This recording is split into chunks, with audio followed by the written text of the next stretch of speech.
मेरी जो मन की अभिलाषा है, मैं आपसे कहती हूँ कि मैं श्री महादेव जी को वर्ण करना चाहती थी और चाहती हूँ, चाहती रहूँगी। मेरे इस कार्य को पिताजी ने बिगाड़ना चाहा है, इसलिए मैं निस्संदेह शरीर का त्याग कर देना चाहती हूँ। पार्वती जी के इन वचनों को सुनकर के सखी ने कहा कि हे देवी, जिस वन को तुम्हारे पिताजी ने ना देखा है, उस वन में मैं तुम्हें वहां ले चलती हूँ। तो सखी का वचन सुन कर करके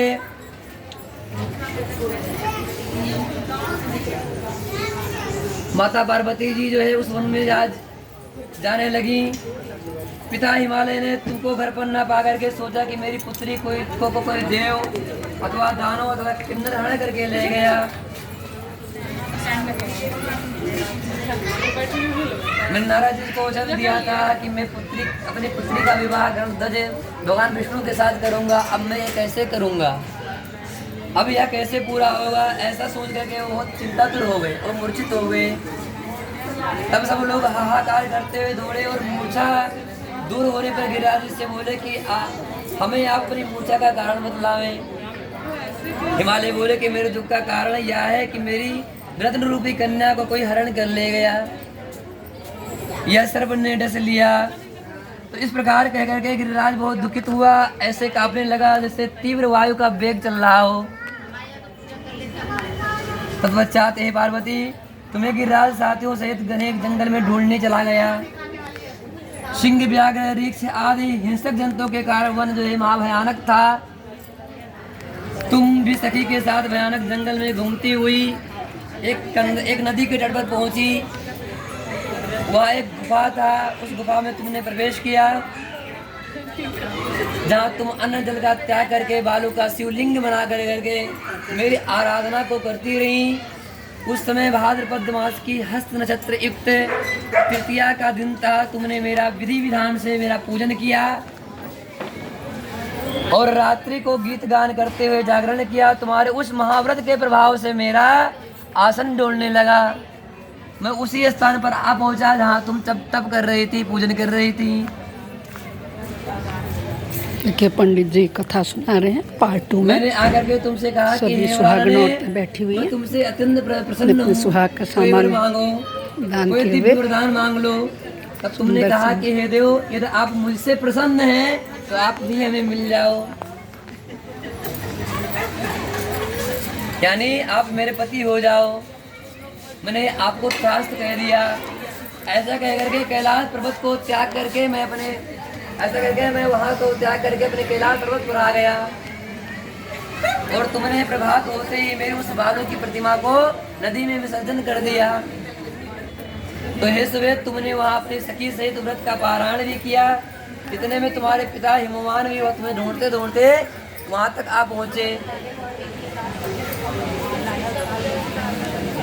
तुम्हें देख करके तुम्हें गले से लगा करके रोने लगे और बोले कि बेटी, तुम इस सिंह व्याघ्राद युक्त घने जंगल में क्यों चली आई? तो तुमने कहा कि पिता, मैंने पहले ही अपना शरीर शंकर जी को दे दिया, समर्पित कर दिया, किंतु आपने इसके विपरीत कार्य किया, इसीलिए मैं वन में चली आई। तो ऐसा सुनकर के हिमवान ने तुमसे कहा कि मैं तुम्हारी इच्छा के विरुद्ध यह कार्य नहीं करूँगा पुत्री। हे प्रिय, मैं उसी व्रत के प्रभाव से तुमको प्राप्त हुआ हूँ, मैं ऐसा कार्य नहीं करूँगा। तब तुम्हें लेकर के घर को आए और तुम्हारा विवाह शंकर जी के साथ में जो है संपन्न करा दिया।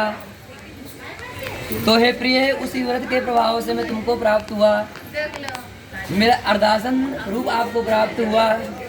तो इस व्रतराज को मैंने अभी तक किसी के सम्मुख नहीं कहा जो तुमसे कहा। हे देवी, अब मैं तुम्हें यह बतलाना चाहता हूँ कि इस व्रत का नाम क्यों पड़ा हरतालिका। तुमको सखी हरण करके ले गई, इसीलिए इसका नाम पड़ा हरतालिका। पार्वती जी बोली कि हे स्वामी, आपने इस व्रतराज का नाम तो बतला दिया, किंतु मुझे इसकी विधि एवं फल भी बतलाइए कि इसके करने से किस प्रकार के फल की प्राप्ति होती है। भगवान शंकर जी बोले कि इस स्त्री जात के अत्युत्तम व्रत की विधि सुनिए कि सौभाग्य की इच्छा रखने वाली माताएं बहनें स्त्रियां इस व्रत को विधि पूर्वक करें। केले का खंभों से जो है मंडप सुंदर वंदनवार शोभित करें, उसमें विधि विधि रंगों से उत्तम और ऐसी वस्त्र चांदनी लगावें, सुगंधित द्रव्य का लेपन कर करके इसमें एकत्रित हो जावे, शंख कवेरी मृदंग आदि वाद्य बजावें, विधि पूर्वक मंगलाचार करके श्री गौरी शंकर की भानु नृत्य प्रतिमा को जो है स्थापित करें, पूजन करें। फिर भगवान शिव पार्वती जी का गंध धूप पुष्प आदि से विधि पूर्वक जो है षोडशोपचार पूजन करें, अनेकों प्रकार का नैवेद्य भोग लगावें, रात्रि को जागरण करें, नारियल सुपारी जवारी नींबू लौंग अनार नारंगी आदि प्रकार के ऋतु फलों का जो है अर्पण करें, धूप आदि से पूजन कर करके कहें, कहो कि हे कल्याणकारी स्वरूप शिव, हे मंगल रूप शिव, हे मंगल रूप महेश्वरी, हे शिवे सब कामनाओं को देने वाली कल्याण रूपा, तुम्हें मेरा कोटि कोटि नमस्कार है।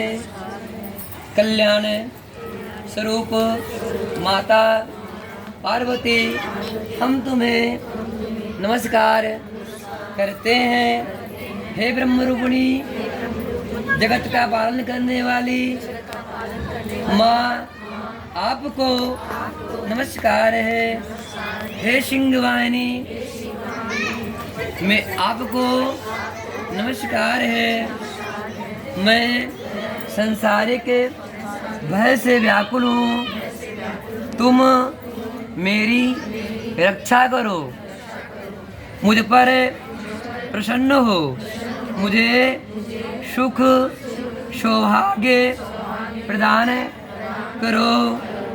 तो इस प्रकार के शब्दों द्वारा उमा से शंकर जी का पूजन करें, विधि पूर्वक कथा सुने, गौ वस्त्र आभूषण आदि ब्राह्मण को दान करें। इस प्रकार से व्रत करने वाले के सब पाप अवश्य अवश्य नष्ट हो जाते हैं। बोले भूत भगवान भोलेनाथ सरकार की जय, शंकर भगवान की जय, माता पार्वती की जय, हर तीज महोत्सव की जय, हरतालिका तीज महोत्सव की जय।